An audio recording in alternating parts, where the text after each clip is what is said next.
So, to put things in perspective, Texas is being hit pretty hard. Pretty hard is an understatement. Texas is not necessarily used to snow. It's not yet used to these temperatures. And yet, there's snow, and yet there are freezing temperatures. So much so that 90% of the oil, coal, and gas faculties, or the things that produce those things, have basically been either frozen or somehow disabled. There's an element of wind that Republicans tried to make the argument that it was the Green New Deal that was responsible for Texas's energy problems. That makes no sense since the Green New Deal has not been enacted, let alone enacted in Texas. And again, green energy or wind only makes up a tiny percent of energy that Texas put out. Like I said, 90% oil, gas, and coal. Texas officials ordered 7 million people, 1/4 of the population in the nation's second largest state, to boil tap water before drinking the water after days of record low temperatures. This is the AP. And damaged infrastructure and frozen pipes. In Austin, some hospitals face a loss of water pressure and in some cases, heat. I'm trying to give you the perspective of what is going on in Texas and how deleterious it is to the people who are living there. To tell my own story, when I was in a hospital in Richmond, we got hit by a hurricane. Richmond lost water, and we lost the ability of toilets to basically run. I was in a hospital during that time, and the hospital didn't have the ability to flush toilets, didn't have clean water, and the lights also were out. They were working on a generator and had to do surgery using a generator. I got operated on the morning after that hurricane, in which they had to do the surgery with a generator, but that night left me basically sick at the stomach, throwing up blood every 30 minutes like clockwork. And the nurse, the best she could do is give paper towels and a bucket. And my mom, after I would get sick, put the paper towels in preparation of the next time I get sick in 30 or 40 minutes. This went on all night. I guess I'm making the point that if that's happening to me in Richmond, and Texas has, 7 million people, 1/4 of the population that have to boil tap water, what does that mean for the hospitals? What does that mean for, let's say, the nursing homes? What does that mean for people who, let's say, have dialysis at home or have some kind of breathing issue that they need a machine at home? I'm making a point that it goes beyond just the, oh, I don't have lights, or, oh, this place doesn't have lights. There are certain people that are going to be in far more dire straits because of their medical conditions or other issues that they're affected with. And in this very specific case, Texas is getting slammed. To put this that much more in perspective, this is not a third world country. This is Texas. Yes, that's a water hole because people don't have clean water. Again, second largest state in the richest country on the planet. We didn't want to put money into these resources. And more importantly, we decided to deregulate these resources that allowed these guys to use energy as a money-making opportunity as opposed to the due diligence to ensure that the energy production will be held safe in inclement conditions. Texas wasn't willing to do that. And it's not just Texas that wasn't willing to do it. It's much of the U.S. Let's take a listen to the reporter because I want you to get a general idea on how bad things are in Texas. Hey, good morning. It has been a challenge to find the basics, gas, groceries in the hard-hit areas over the past few days. This is one of the service stations that came back online overnight, but hundreds of thousands of Texans are waking up this morning to day 4 of the misery, without power, without electricity, without heat, amid these bitter cold temperatures. In Texas, it's a full-on humanitarian crisis. This is worse than Harvey, and we lost everything. Some desperate families using outdoor grills inside and running cars in garages to stay warm. Now, this, of course, is going to have all sorts of negative side effects. Carbon monoxide poisoning. In other cases, they go with houses that basically burned down, neighbors that basically lost everything. People are in dire straits. Texas, at this point, is a failed area and will need help from the U.S. government if Texas is to basically get through the next few days. Right now, there are still, let's see, what's the numbers? There are still, where is it? I was trying to look for the numbers, but basically hundreds of thousands, like 500,000 people still without electricity in Texas. And as you can see, the freezing temperatures. The question you should ask is, what about the prisons? What about the jails? What about the juvenile facilities? Are those places also without water and freezing? Yes. Yes, they are. Are those people in those places being attended to? The least within our society? No, they're not. I'm trying to give you this general idea on how bad things are in Texas right now. So you can imagine that with things being that bad in Texas, with that many houses without electricity, with that many people in dire straits, with the number of people that are getting ill from carbon monoxide because of the things they're trying to do in order to keep warm, or for that matter, to keep water potable, especially the people who are at the worst end of the economic scale, those people are going to get it in the teeth that much worse. But while all of Texas is being hit by this, Ted Cruz, the man who is the political dynamite from Texas, at the very least, though he thinks of himself in that way, in this emergency, Ted Cruz did what any other self-respecting politician would do. He took his family, went to the airport, and got on an airplane in order to go to Cancun, Mexico. That's what Ted Cruz did. As the rest of Texas is being hit and slaughtered by a snowstorm and poor governance, Ted Cruz got on a plane and absconded. He left. He left the war zone. His place, the area to which he derives his power from, gets hit, and he bails. Now, you could say, of course Ted Cruz wants to get out of Texas. Why wouldn't he want to get out of Texas? The problem is a political one. Ted Cruz, that's his state. When he's in the Senate and he's fighting, supposedly he's fighting for that state. And yet, the man who's supposed to be fighting for that state, who uses that state as a power base, leaves that state when that state hits hard times. It is indicative of the individual of who Ted Cruz is. And there's even another side of that he didn't have sense enough to realize that that would be an issue, a political dynamite. Why would people have some feelings about Ted Cruz using his wealth and his privilege to leave Texas when Texas takes the hit? By the same token, expects those people to vote for that same Ted Cruz in the next election. Yeah, Ted Cruz is insane to believe that was going to be okay. Whatever you needed to do to keep your family safe in Texas, your ass should stay in Texas. Because right now, this is a political firestorm that you amply deserve.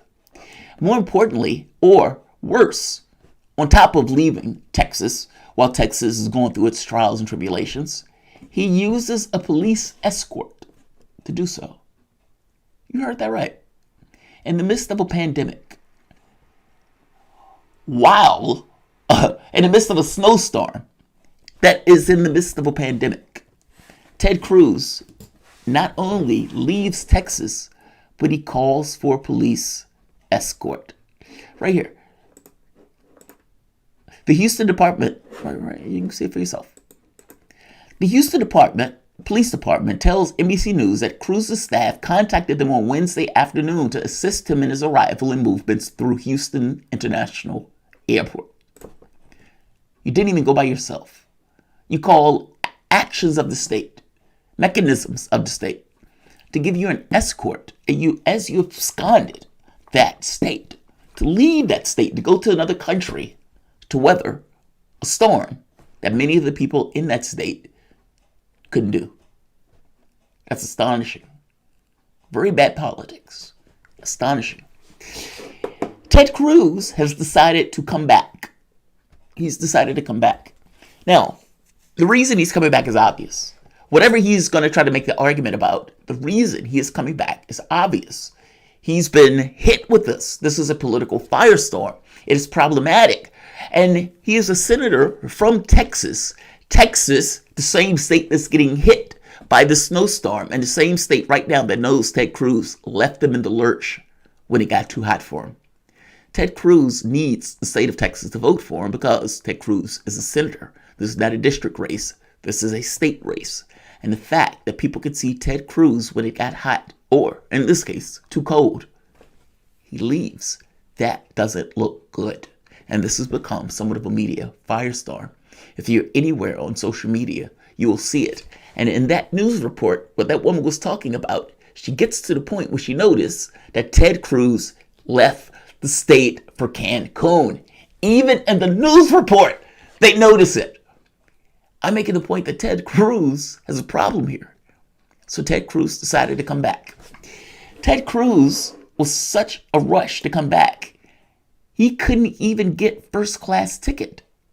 He was standing by for a business ticket. And unfortunately for Ted Cruz, he wasn't able to get it. So Ted Cruz is going to have to fly back. Economic. Oh, church. Perish the thought, right?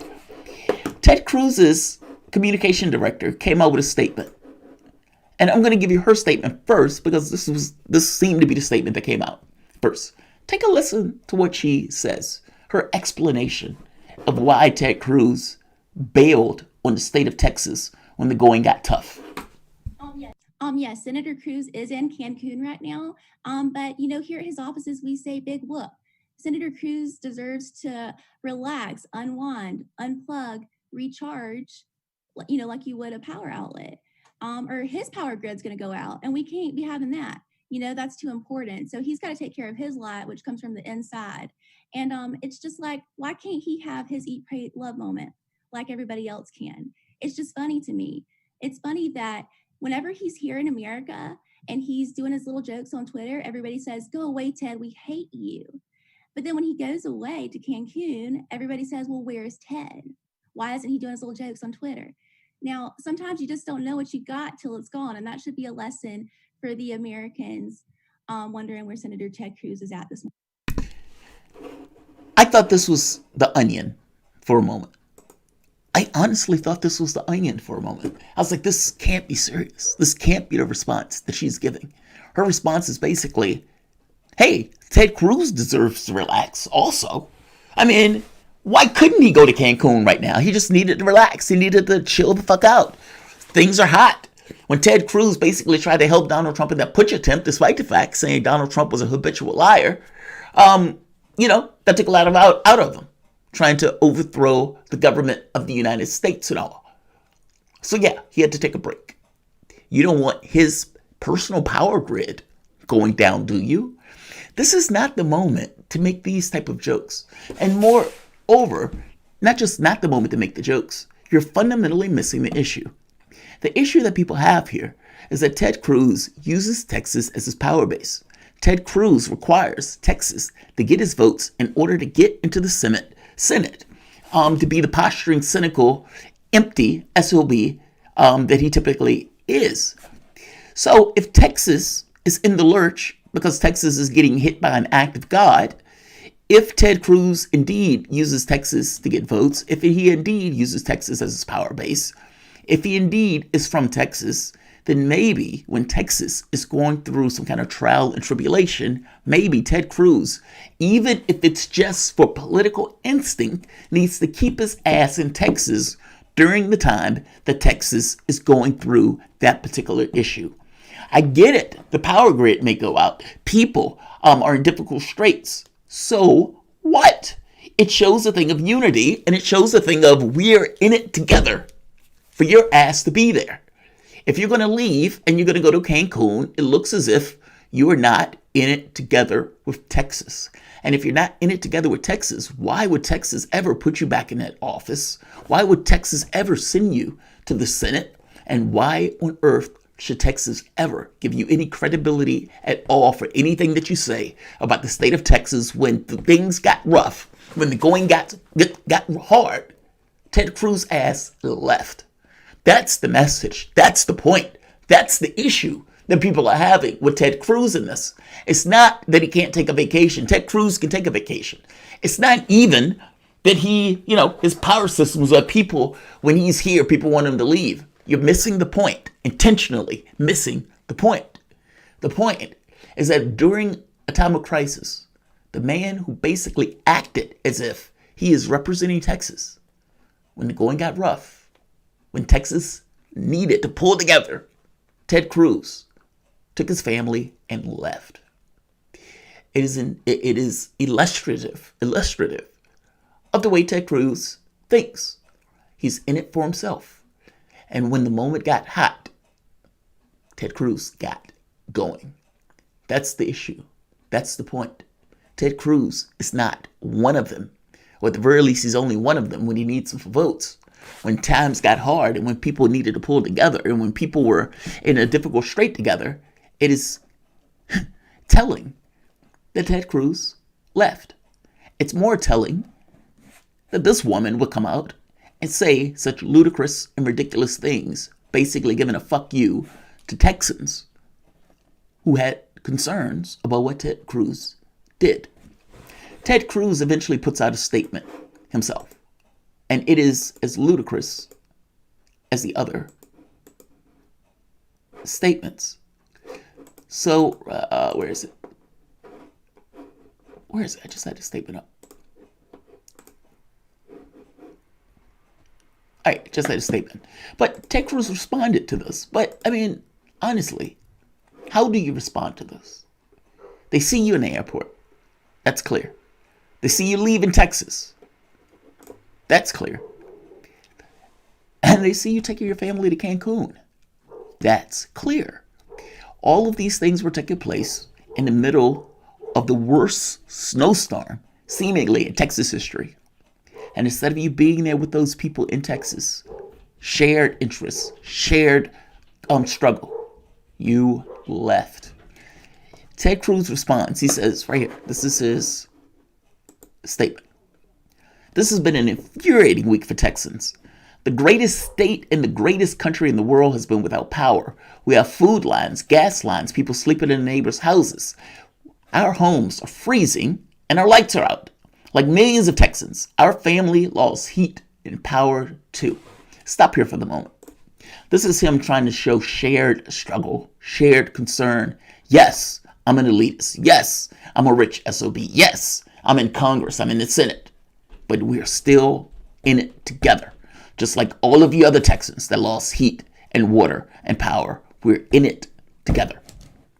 Despite the fact that I took my family and left for Cancun, Mexico.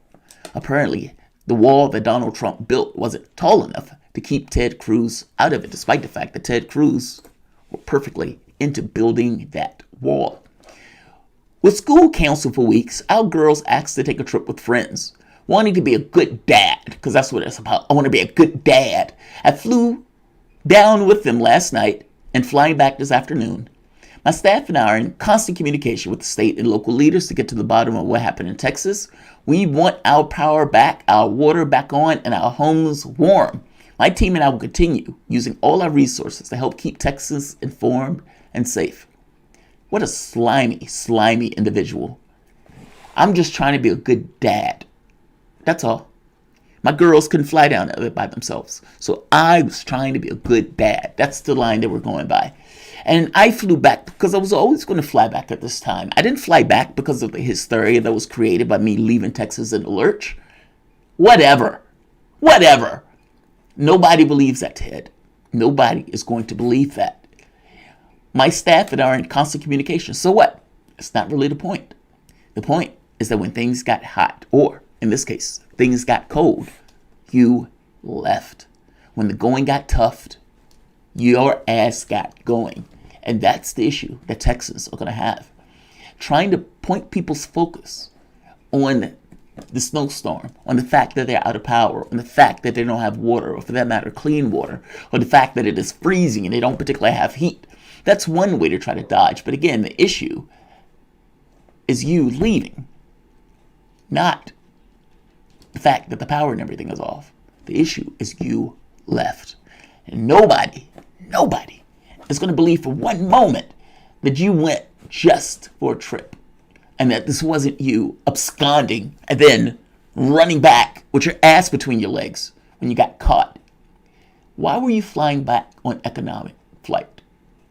Why?